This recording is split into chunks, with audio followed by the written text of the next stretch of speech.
नमस्कार, सर्वांचे सहर्ष स्वागत. TET परीक्षेसाठी, शिक्षक पात्रता परीक्षेसाठी जो अभ्यासक्रम असतो तो आपल्या इयत्ता 3री ते 7वीच्या अभ्यासक्रमावर आधारित पेपर 1 असतो आणि पेपर 2 जो असतो तो 10वीपर्यंतचा अभ्यासक्रम असतो. यासाठी आपण नियमित एकेका इयत्तेवर आधारित एकेका विषयाचा व्हिडिओ पाहणार आहोत. आज आपण इयत्ता 5वीतील परिसर अभ्यास या पाठ्यपुस्तकातील पहिला पाठ आपली सूर्यमाला यावर आधारित प्रश्न पाहूयात. ओके. प्रश्न पहिला, ज्या चांदण्या लुकलुकतात त्यांना खगोलशास्त्रात काय म्हणतात? तर ज्या चांदण्या लुकलुकतात त्यांना खगोलशास्त्रात तारे म्हणतात. पर्याय डी हे त्याचं उत्तर आहे. तर पहा, तारे स्वयंप्रकाशी असतात आणि त्यांच्या प्रकाशाची प्रखरता कमी जास्त होताना दिसते, ज्यामुळे ते लुकलुकतात. ग्रहांना प्रकाश कोणाकडून मिळतो? पर्याय ए ताऱ्याकडून, बी चंद्राकडून, सी पृथ्वीकडून, डी अग्निबाणाकडून. तर बरोबर उत्तर आहे पर्याय ए ताऱ्याकडून. तर ग्रहांना स्वतःचा प्रकाश नसतो, ते सूर्यासारख्या ताऱ्यांकडून मिळणाऱ्या प्रकाशामुळे चमकतात. प्रश्न तिसरा, सूर्यमालेत मंगळ आणि गुरु या ग्रहांच्या दरम्यान कोणत्या खगोलीय वस्तूंचा पट्टा आहे? पर्याय ए धूमकेतू, पर्याय बी लघुग्रह, पर्याय सी कृत्रिम उपग्रह, पर्याय डी बटुग्रह. तर मंगळ आणि गुरु यांच्यामध्ये जो खगोलीय वस्तूंचा पट्टा आहे त्याला लघुग्रहांचा पट्टा असे म्हणतात, म्हणून पर्याय बी हे बरोबर उत्तर आहे. प्रश्न चौथा, खगोलीय वस्तूंमध्ये एकमेकांना स्वतःकडे खेचण्याची जी शक्ती असते तिला काय म्हणतात? याचं बरोबर उत्तर आहे गुरुत्वाकर्षण शक्ती, पर्याय बी. सर्व खगोलीय वस्तूंमध्ये एकमेकांना आकर्षित करण्याची नैसर्गिक शक्ती असते, जिला गुरुत्वाकर्षण म्हणतात. प्रश्न पाचवा, पृथ्वीचा नैसर्गिक उपग्रह कोणता आहे? याचं बरोबर उत्तर आहे पर्याय बी चंद्र. चंद्र हा पृथ्वीभोवती फिरतो आणि तो तिचा एकमेव नैसर्गिक उपग्रह आहे. भारताने 22 ऑक्टोबर 2008 रोजी चंद्रावर जे यान सोडले होते त्या मोहिमेचे नाव काय होते? तर पहा, प्रश्नातच चंद्रावर यान सोडले दिलं, म्हणजेच पर्याय आहे ए चंद्रयान 1. इस्रोमार्फत 2008मध्ये चंद्राच्या अभ्यासासाठी पाठवलेल्या यानाला चंद्रयान 1 असे म्हणतात. ते 22 ऑक्टोबर 2008 रोजी पाठवण्यात आले होते. मंगळयान मोहिमेला कोणत्या नावाने ओळखले जाते? याचं बरोबर उत्तर आहे पर्याय B MOM MOM, Mars orbit mission. मंगळयानाला मार्स ऑर्बिट मिशन किंवा लघु रूपात मॉम असे म्हटले जाते, MOM मॉम. अवकाशात जाणारे पहिले भारतीय अंतराळवीर कोण? बरोबर उत्तर आहे पर्याय ए राकेश शर्मा. 1984 मध्ये सोव्हिएत रशियाच्या मदतीने अवकाशात जाणारे राकेश शर्मा हे पहिले भारतीय ठरले. पृथ्वीच्या अंगी असणाऱ्या गुरुत्वाकर्षण शक्तीच्या विरुद्ध कार्य करण्यासाठी कोणत्या तंत्राचा वापर केला जातो? तर याचं बरोबर उत्तर आहे पर्याय डी अवकाश प्रक्षेपण तंत्र. पृथ्वीच्या गुरुत्वाकर्षणातून बाहेर पडण्यासाठी अतिशय वेगाने वस्तू अवकाशात पाठवण्याच्या तंत्राला अवकाश प्रक्षेपण तंत्र म्हणतात. पृथ्वीच्या परिवलनामुळे काय घडते? तर पृथ्वीच्या परिवलनामुळे दिवस व रात्र होतात, म्हणून पर्याय डी हे बरोबर उत्तर आहे. पृथ्वी स्वतःभोवती फिरते त्याला परिवलन म्हणतात. त्यामुळे तिचा अर्धा भाग सूर्यासमोर येतो तेव्हा दिवस होतो आणि अर्धा भाग अंधारात राहतो तेव्हा रात्र होते. पृथ्वीला सूर्याभोवती एक फेरी पूर्ण करण्यासाठी किती वेळ लागतो? सूर्याभोवती म्हटलेलं आहे, तर पृथ्वीला सूर्याभोवती एक फेरी पूर्ण करण्यासाठी 365 दिवस लागतात, म्हणून पर्याय बी हे बरोबर उत्तर आहे. पृथ्वी सूर्याभोवती एक फेरी सुमारे 365 दिवसात पूर्ण करते, ज्याला आपण 1 वर्ष म्हणतो. लीप वर्षामध्ये फेब्रुवारी महिन्यात किती दिवस असतात? तर लीप वर्षामध्ये फेब्रुवारी महिन्यात 29 दिवस असतात. लीप वर्षात वर्षाचे दिवस 366 होतात, त्यामुळे फेब्रुवारी महिन्यात एक वाढीव दिवस म्हणजे 29 दिवस असतात. पृथ्वीच्या अक्षाच्या 2 टोकांना काय म्हणतात? तर त्याचं बरोबर उत्तर आहे पर्याय सी ध्रुव. पृथ्वीचा अक्ष ज्या दोन बिंदूतून जातो त्यांना उत्तर ध्रुव आणि दक्षिण ध्रुव असे म्हणतात. पृथ्वीवरील विषुववृत्तामुळे कोणते दोन समान भाग होतात? तर याचं बरोबर उत्तर आहे पर्याय ए उत्तर आणि दक्षिण गोलार्ध. विषुववृत्त पृथ्वीला आडव्या भागात छेदते, ज्यामुळे वरचा भाग उत्तर गोलार्ध आणि खालचा भाग दक्षिण गोलार्ध होतो. खालीलपैकी कोणता खगोलीय घटक स्वतःभोवती, ग्रहाभोवती आणि ताऱ्याभोवती देखील फिरतो? तर त्याचं बरोबर उत्तर आहे पर्याय सी उपग्रह. उपग्रह स्वतःभोवती फिरता फिरता ग्रहाभोवती फिरतात आणि ग्रहासोबत ताऱ्याभोवतीही फिरतात. पौर्णिमेपासून अमावस्येपर्यंतच्या चंद्राचा प्रकाशित भाग कसा होतो?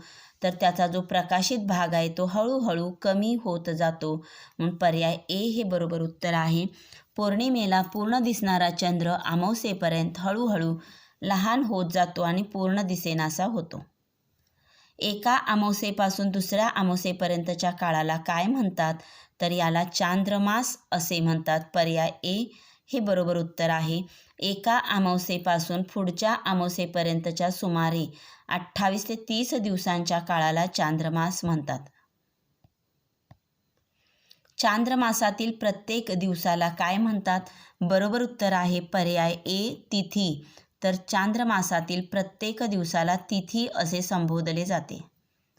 अमावस्येपासून पौर्णिमेपर्यंतच्या 15 दिवसांच्या पंधरवड्याला काय म्हणतात?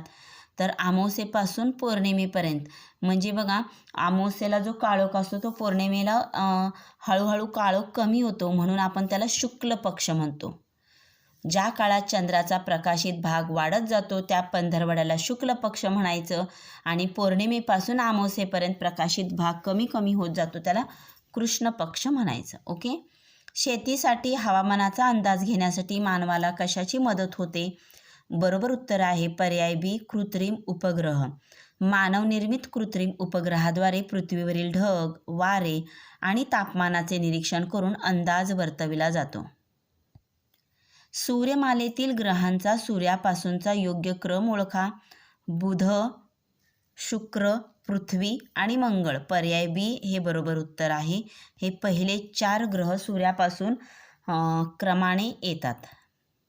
खालीलपैकी स्वयंप्रकाशी खगोलीय वस्तू कोणती? तर स्वयंप्रकाशी वस्तू आहे पर्याय बी सूर्य. सूर्य हा एक तारा आहे आणि ताऱ्यांना स्वतःचा प्रकाश असतो. पृथ्वीच्या सूर्याभोवती फिरण्याच्या मार्गाला काय म्हणतात? तर पृथ्वीचा जो सूर्याभोवती फिरण्याचा मार्ग आहे त्याला कक्षा, ऑर्बिट असे म्हणतात. पर्याय ए हे बरोबर उत्तर आहे. जर पृथ्वीचा अक्ष कललेला नसता तर काय झाले असते? तर याचं बरोबर उत्तर आहे जर पृथ्वीचा अक्ष कललेला नसता तर ऋतू बदल झाले नसते. पृथ्वीचा अक्ष कललेला असल्यामुळे आणि ती परिभ्रमण करत असल्यामुळे ऋतू निर्माण होतात.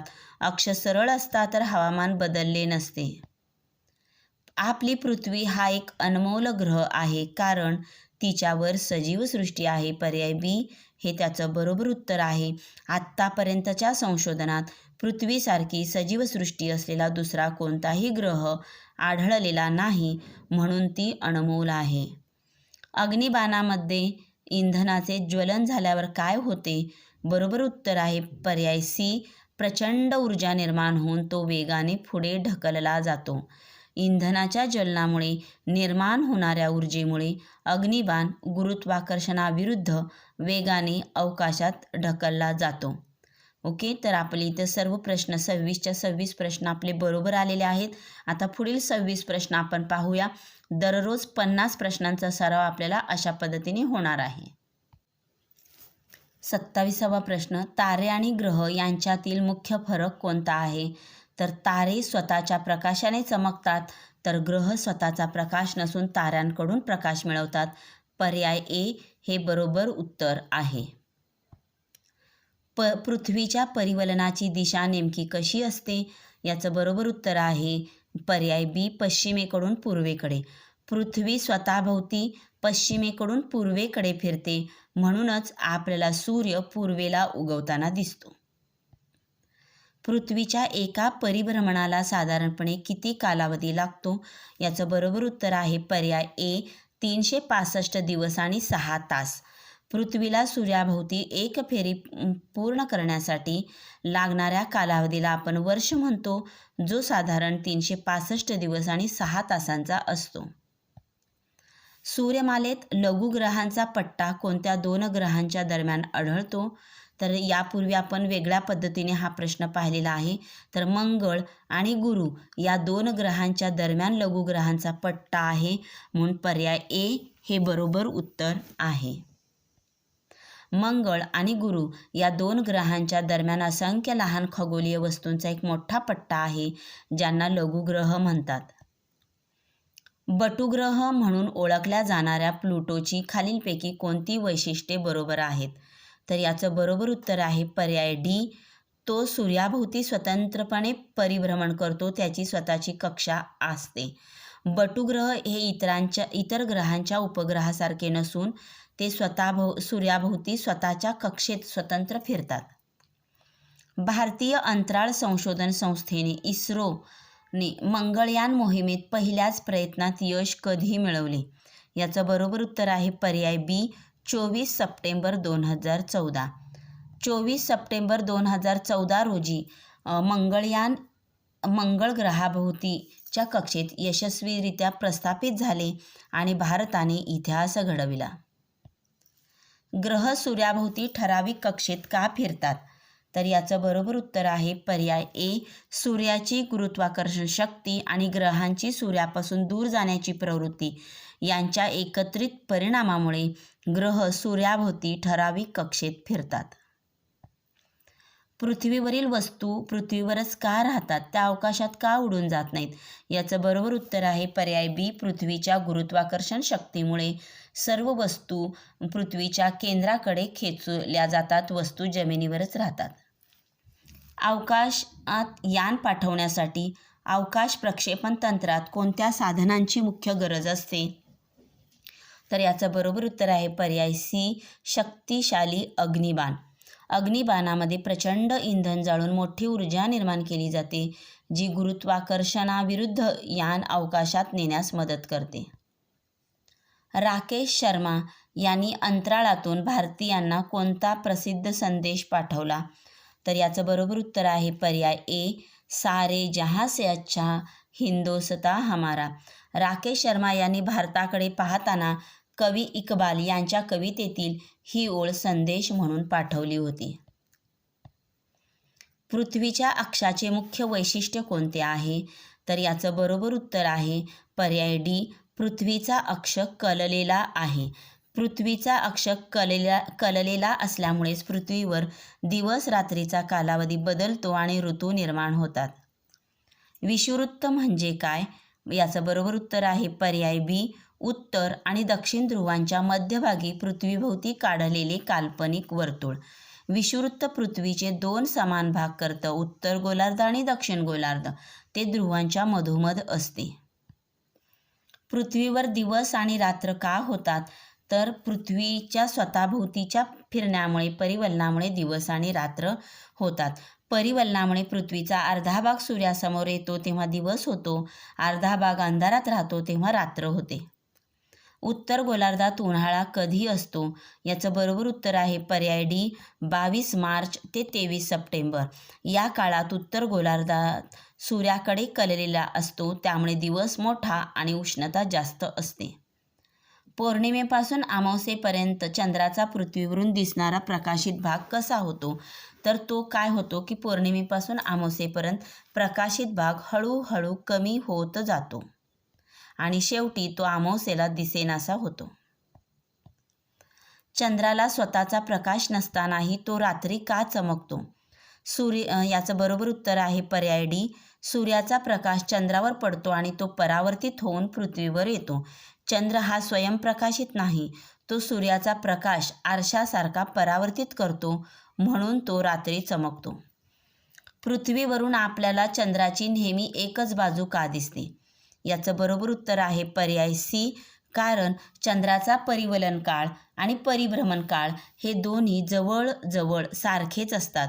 चंद्र स्वतःभोवती जेवढ्या वेळात फिरतो तेवढ्याच वेळात तो पृथ्वीभोवतीही फिरतो, त्यामुळे त्याची एक बाजू नेहमी पृथ्वीकडे राहते. खालीलपैकी कोणती वस्तू मानवनिर्मित उपग्रह म्हणून ओळखली जात नाही? याचं बरोबर उत्तर आहे पर्याय बी चंद्र. चंद्र हा पृथ्वीचा नैसर्गिक उपग्रह आहे, तो मानवाने तयार केलेला नाही. एका चांद्रमासामध्ये किती पंधरवडे असतात? याचं बरोबर उत्तर आहे पर्याय सी 2. शुक्ल पक्ष आणि कृष्ण पक्ष. वाढत्या चंद्राचा काळ शुक्ल आणि कमी होणाऱ्या चंद्राचा काळ म्हणजे कृष्ण, असे 2 पंधरवडे मिळून 1 महिना होतो. अवकाशात कायमस्वरूपी राहणारी खगोलीय वस्तू कोणती? याचं बरोबर उत्तर आहे पर्याय ए काही अवकाशयाने. काही अवकाशयाने मोहिमेनंतरही अवकाशात राहतात किंवा कायमस्वरूपी तिथेच कार्यरत असतात. सूर्यमालेतील सर्वात मोठा ग्रह कोणता? याचं बरोबर उत्तर आहे पर्याय बी गुरु ज्युपिटर. गुरु हा सूर्यमालेतील सर्वात महाकाय ग्रह असून त्याचे वस्तुमान इतर ग्रहांच्या बेरजेपेक्षा जास्त आहे. प्रश्न 22वा. अमावास्येच्या रात्री चंद्र कसा दिसतो? तर अमावास्येच्या रात्री चंद्र मुळीच दिसत नाही, म्हणून पर्याय बी हे बरोबर उत्तर आहे. सूर्यापासून अंतराच्या क्रमाने पृथ्वी कितव्या स्थानावर आहे? याचं बरोबर उत्तर आहे पर्याय बी. सूर्यमालेत बुध आणि शुक्र यांच्यानंतर पृथ्वी 3ऱ्या स्थानावर येते. लीप वर्षाचे किती दिवस असतात? याचं बरोबर उत्तर आहे पर्याय सी. लीप वर्षात 366 दिवस असतात. दरवर्षी साचलेले 6 तास 4 वर्षांनी 24 तास म्हणजे 1 दिवस बनतो आणि लीप वर्षात 366 दिवस असतात. अवकाशात जाणारा पहिला भारतीय अंतराळवीर कोण? तर पर्याय सी बरोबर उत्तर आहे राकेश शर्मा. 1984 साली सोव्हिएत युनियनच्या मोहिमेद्वारे राकेश शर्मा अंतराळात जाणारे पहिले भारतीय ठरले. पृथ्वीवर सजीवसृष्टी टिकून राहण्यासाठी सर्वात महत्त्वाचा घटक कोणता आहे? तर त्याचं बरोबर उत्तर आहे पर्याय ए पृथ्वीवरील पर्यावरण आणि ओझोनचा थर. पर्यावरणाची हानी सजीवसृष्टीच्या ऱ्हासाला कारणीभूत ठरते, म्हणून पृथ्वी अनमोल आहे. तर अशा पद्धतीने आपण पहिल्या टेस्टचे 26 प्रश्न आणि आता 26 एकूण आपण 52 प्रश्न या ठिकाणी पूर्ण केलेले आहोत. तर अशाच पद्धतीने नियमित 50 प्रश्नांचा सराव जर तुम्ही केलात तर TET परीक्षा अगदी सहजपणे तुम्ही उत्तीर्ण व्हाल. थँक्यू.